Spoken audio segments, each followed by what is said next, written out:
प्रधानमंत्री ने वैक्सीन लगवाई, लेकिन विपक्ष के चेहरे पर खुशी तब भी नहीं छाई। अभी भी विपक्ष सवाल उठा रहा है और विपक्ष के सवाल जायज हो तो ठीक है, नाजायज सवालों के ऊपर अगर कह दिया जाए बीजेपी की वैक्सीन है, नाजायज से मेरा मतलब लॉजिकल सवाल कोई उठा रहा है उससे मेरी आपत्ति नहीं, लेकिन वैक्सीन जो हमारे वैज्ञानिकों ने बनाई है उसको अगर बीजेपी की वैक्सीन कह दिया जाए तो कितना उचित होगा। सीधे चलता हूं मेरे बड़े पैनल के पास। मेरे साथ आलोक शर्मा जी जुड़े हुए हैं, कांग्रेस के राष्ट्रीय प्रवक्ता है। मेरे साथ गुरु प्रकाश पासवान जुड़े हुए हैं, भारतीय जनता पार्टी के राष्ट्रीय प्रवक्ता है। मेरे साथ अनुराग भदौरिया जुड़े हुए हैं, समाजवादी पार्टी के राष्ट्रीय प्रवक्ता हैं। साथ ही साथ मेरे साथ टीएस सिंहदेव साहब जुड़ गए हैं, जो कि वयोवृद्ध नेता हैं और कांग्रेस के इस वक्त स्वास्थ्य मंत्री है राज्य के अंदर, और उनके ही बयान इस मामले में सबसे मैच्योर आए थे। सिंहदेव साहब, सबसे पहले आपसे जानना चाहता हूं, आपने वैक्सीन लगवा ली? नहीं, अभी इंतजार है दीपक जी। जैसे ही फेज 3 ट्रायल की डाटा पब्लिश हो जाएगी तो मैं कोवैक्सीन लगाने के इंतजार में। जी, तो क्या आप कांग्रेस पार्टी के उन नेताओं की आलोचना को सही मानते हैं जिन्होंने कोवैक्सीन के बारे में यह कहा कि तीसरे फेज का ट्रायल डाटा आया नहीं है, लेकिन इसके बावजूद भी इसके इमरजेंसी इस्तेमाल की अनुमति दे दी गई? जी, मैं उस बात से वाकिफ रखता हूं। किन ने कहा ये तो मैं नहीं जानता। मैंने कई विशेषज्ञों की भी टिप्पणी इसमें देखी जानी और सुनी भी, चाहे वो एम्स के रहे हों, अन्य संस्थाओं के रहे हों, जिनका ये राय है कि फेज 3 ट्रायल पूरे होने देना चाहिए था और उसके डाटा के बाद इसका इस्तेमाल चालू करना चाहिए था। मैं उस तर्क से सहमत हूं। तो आप उस तरह से सहमत है, तो ये वैक्सीन आपके राज्य में लगना शुरू हुई है या नहीं हुई है, आपने इसे होल्ड पर डाल दिया है? अभी स्टोरेज में है। 27 मई तक पहली खेप जो आई थी, पहला इंस्टॉलमेंट आया था, उसकी एक्सपायरी डेट है, अभी 2 महीने का समय है उसमें। और सेकेंड इंस्टॉलमेंट जो आया था वो 30 जून तक का एक्सपायरी डेट है, तो उसमें भी समय है। और मुझे विश्वास है कि तब तक फेज 3 ट्रायल का डाटा जरूर पब्लिश हो जाएगा और फिर फॉर्म भरने की जरूरत नहीं होगी। सामान्य रूप से जैसे अन्य उपचारों का उपयोग होता है वैसे इसका भी उपयोग चालू हो जाएगा। लेकिन ये बात थोड़ी अलग सी नहीं लगती कि केंद्र सरकार ने एक स्टैंड लिया और छत्तीसगढ़ की राज्य सरकार एक स्टैंड ले रही है? आपने तो मुझे ब्रेकिंग न्यूज़ दी है कि आप कोवैक्सीन के मॉडल को अभी अनुमति की इजाजत नहीं दे रहे हैं, जब तक थर्ड फेज का ट्रायल पूरा नहीं हो जाता तब तक। जी दीपक जी, ये पहले दिन से ही हम लोगों ने यही निर्णय किया था। 2 जनवरी को जब ये 2 वैक्सीन लॉन्च हुई थी, इमरजेंसी यूज ऑथराइजेशन के तहत सारी प्रक्रिया पूरे दुनिया में हो रही है और इमरजेंसी यूज ऑथराइजेशन के अंतर्गत एक और इमरजेंसी कि कोवैक्सीन को हम उस शर्त पे उपयोग के लिए दे रहे हैं कि जो लोग फॉर्म भरेंगे कि ये हम प्रयोग के हिस्सा होने को तैयार हैं, तो आप ये वैक्सीन लगा सकते हैं। मेरी राय शुरू से ये रही है कि ये काम वैक्सीन बनाने वाली कंपनी का होना चाहिए, सरकार का नहीं। सरकार का काम ये देखने का है कि वैक्सीन की प्रामाणिकता क्या है। हम अगर रेफरी या अंपायर हैं तो हमको खेल का हिस्सा नहीं होना चाहिए। सरकार को अलग से खड़ा दिखना चाहिए, ना कि प्रोसेस जो है वैक्सीनेशन के ट्रायल का उसको पुश करना। यही मेरे सोच में अंतर है और 2 जनवरी से जब से लॉन्च हुआ है तब से उसी पे हम लोग कायम हैं। सिंहदेव साहब, ये तो आपने बहुत बड़ी ब्रेकिंग न्यूज दी है कि एक वैक्सीन जिसको आज प्रधानमंत्री ने लगाया, वो वैक्सीन छत्तीसगढ़ में अभी इस्तेमाल ही नहीं की जाएगी जब तक थर्ड फेज के ट्रायल का रिजल्ट नहीं आता। ये अपने आप में एक बहुत बड़ी ब्रेकिंग न्यूज है। क्या आपको लगता है कि इसमें संघ यानी केंद्र सरकार और राज्य दोनों के बीच जो कोऑर्डिनेशन था वैक्सीनेशन के इस मामले में वो पूरा नहीं था? इसमें शुरू से हम लोगों ने अपनी राय व्यक्त की थी कि हमको कोविशील्ड ही भेजी जाए या कोई भी ऐसी वैक्सीन जिसके फेज 3 ट्रायल के बाद अनुमति मिल गई है, हम लोग उसको इस्तेमाल करना चाहेंगे। सरकार की तरफ से लोगों को किसी ट्रायल का हिस्सा बना के उसको यूज करना ये नैतिक प्रतीत नहीं हुआ था और प्रक्रिया को तोड़ने जैसा मेरे को लगता है। तो सरकार की तरफ से जो काम हो वो मान्य प्रक्रियाओं के तहत होना चाहिए। अगर ये दृष्टांत बना तो क्या अगली वैक्सीन भी बिना फेज 3 ट्रायल के हम अनुमति दे देंगे? कई वैक्सीन हैं जो बन रही हैं अभी, क्या उनको अनुमति दे देंगे? अभी अमेरिका ने जॉनसन एंड जॉनसन को सिंगल डोज वैक्सीन को अप्रूव कर दिया, तो क्या हम उसको अलाउ यहाँ करेंगे कोई भी दूसरी वैक्सीन जो अभी फेज 3 ट्रायल पूरा नहीं की है, क्या हम उनको अनुमति दे देंगे?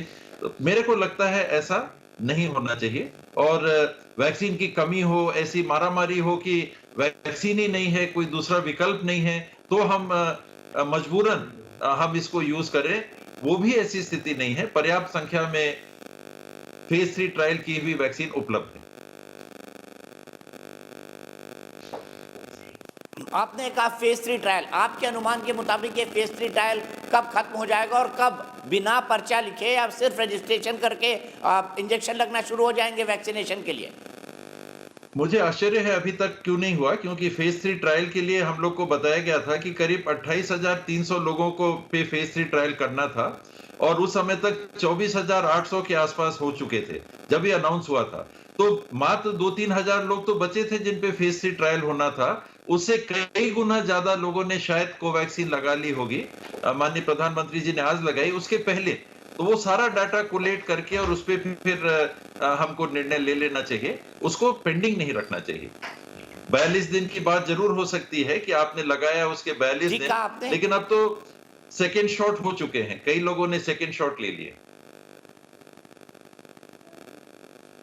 कई लोगों ने सेकंड शॉट ले लिए। मैं आपसे जानना चाहता हूं इस संबंध में आपका केंद्र सरकार से कोई पत्र व्यवहार हुआ हो, आपने हर्षवर्धन जी को लिखा हो या आपने माननीय प्रधानमंत्री जी को लिखा हो? प्रधानमंत्री जी को तो नहीं, मैंने आदरणीय हर्षवर्धन जी को पत्र लिखा था और मैं विवादों से बचना चाहता हूं और मैं कभी भी खास करके कोरोना जैसी महामारी में कोई भी पार्टी की बात हो, इससे एकदम दूर रहना चाहता हूं। मैं नहीं विश्वास करता कि ये कोई दलगत मामला है। विचार अलग अलग हो सकते हैं, लेकिन ये राजनीति का मुद्दा कभी भी नहीं बन सकता, ना कभी भी किसी को बनाना चाहिए। तो मैंने जिनका बहुत आदर करता हूं, हर्षवर्धन जी का, उनको मैंने पत्र लिखा था कि छत्तीसगढ़ को स्टोरेज की समस्या ना आ जाए, कि हम वैक्सीन आती जाएगी, कोवैक्सीन हम उसको स्टोर करेंगे जब तक फेज 3 ट्रायल नहीं आ रहा है, तब तक हमको कोविशील्ड दी जाए। अभी तक कोविशील्ड आ रही है और मेरा तो आग्रह आपके माध्यम से भी यही रहेगा, एक जल्द से जल्द फेज 3 ट्रायल के पूरे डिटेल्स पब्लिश हो जाएं ताकि ये बात खत्म हो, और दूसरा तब तक के लिए कोविशील्ड पर्याप्त मात्रा में उपलब्ध है, ऐसा हम लोगों को विश्वास दिलाया गया है। तो कोविशील्ड का उपयोग तब तक छत्तीसगढ़ में होता रहे। ठीक है, बहुत बहुत शुक्रिया टीएस सिंहदेव साहब, आप हमसे जुड़े और आपने एक बहुत महत्वपूर्ण बात आपने साझा की कि कोवैक्सीन का इस्तेमाल फिलहाल छत्तीसगढ़ सरकार नहीं कर रही है। ये ब्रेकिंग न्यूज़ है जो टीएस सिंहदेव साहब ने हमको दी है। कोवैक्सीन का जब तक तीसरा फेज का ट्रायल कंप्लीट नहीं हो जाता तब तक टीएस सिंहदेव साहब का ये कहना है कि वो स्वास्थ्य मंत्री हैं, उनके राज्य में कोवैक्सीन का इस्तेमाल नहीं होगा। वापस अपने पैनल पर आता हूं, मेरे साथ मेरे दर्शक जुड़ेंगे, उनकी भी मैं राय लूंगा। और सबसे पहले मैं यहां पर चलूंगा गुरु प्रकाश पासवान जी के पास। गुरु प्रकाश पासवान जी, क्या कोई थोड़ी सी चूक रह गई जो टीएस सिंहदेव साहब समझा रहे थे?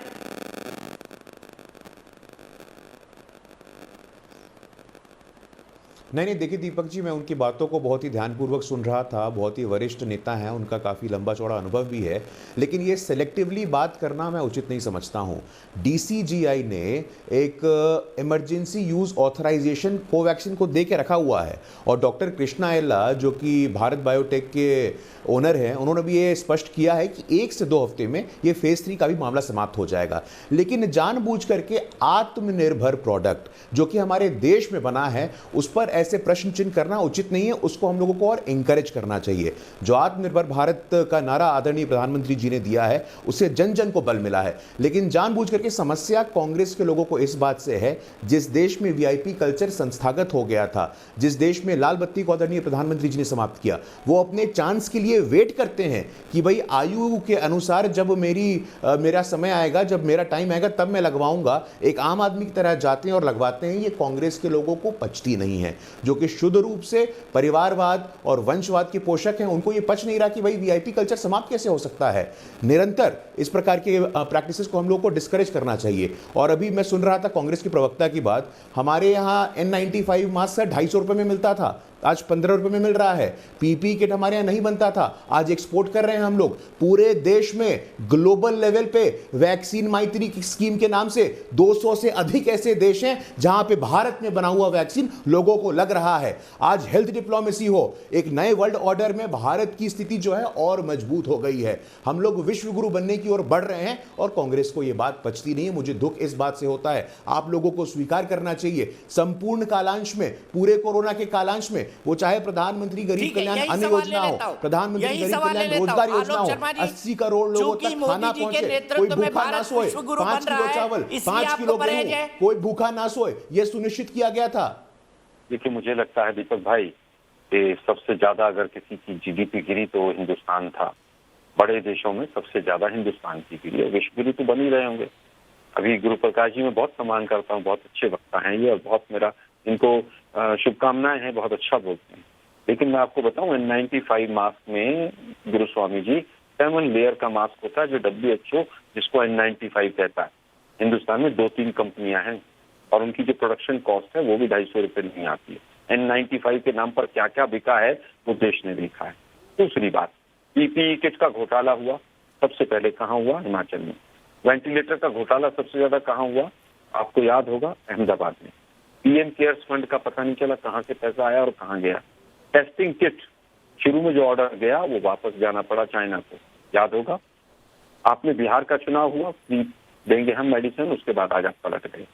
हेल्थ मिनिस्टर और देश के एक और दूसरे बड़े वरिष्ठ मंत्री एक लाला रामदेव की वैक्सीन का प्रचार करते हुए पकड़े गए थे, अभी याद है।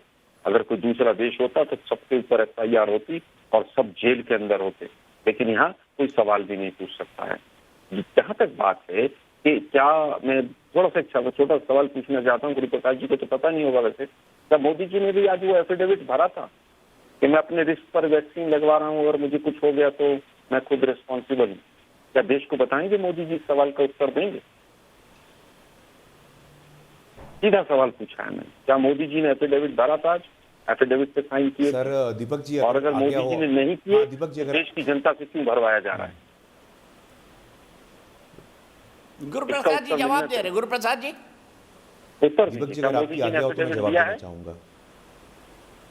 जी जी, हाँ, नहीं, मैंने बहुत ही ध्यानपूर्वक और गंभीरतापूर्वक कांग्रेस के वरिष्ठ प्रवक्ता की बातों को सुना, और आप ये अज्यूम कर लेते कि सामने वाले को कुछ नहीं पता होगा। ये दिखाता है कि आपका अहंकार कितना अंतहीन हो गया है। हम लोगों को नहीं पता है, बहुत सारी चीज़ें जो हम लोग को नहीं पता है, हम सीखेंगे, हमारे मन में इच्छा है, लेकिन ऐसा है कि हर सवाल का उत्तर मैं आपका देने को तैयार हूँ।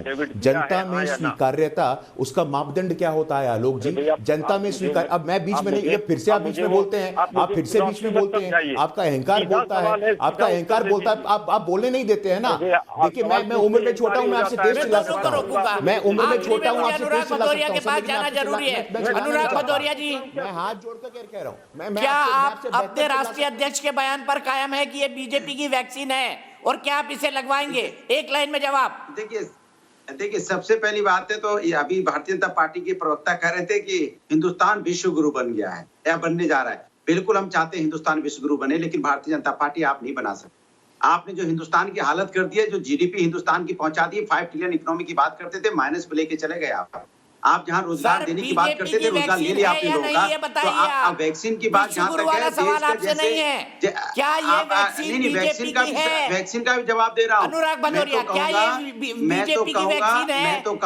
मैं तो कहूंगा जैसे गुरु प्रकाश जी ने कहा, अपने उन्होंने खुद ही कबूल कर लिया कि 3rd स्टेज अभी 2-3 सप्ताह में पूरा हो जाएगा। जब बीजेपी खुद मानने को तैयार नहीं है कि 3rd स्टेज अभी उसका पूरा हुआ है, बीजेपी की तो वैक्सीन है क्या? कैसे मान लूं? मैं सिर्फ इतना पूछ रहा हूं, आपके अध्यक्ष जी ने कहा था ये बीजेपी की वैक्सीन है, नहीं लगवाऊंगा। आपके हिसाब से बीजेपी की वैक्सीन है कि वैज्ञानिकों पे भरोसा करते हैं, देश के वैज्ञानिकों पे भरोसा करते हैं। पहले देश की गरीब जनता को, उत्तर प्रदेश की गरीब जनता को लग जाए, उत्तर प्रदेश गरीब किसानों को लग जाए, मजदूर को लग जाए, और यहाँ पे बेरोजगारों को लग जाए। सोशल मीडिया पर आप आना, मैं आपको एक्सक्लूसिव दर्शन कराऊंगा।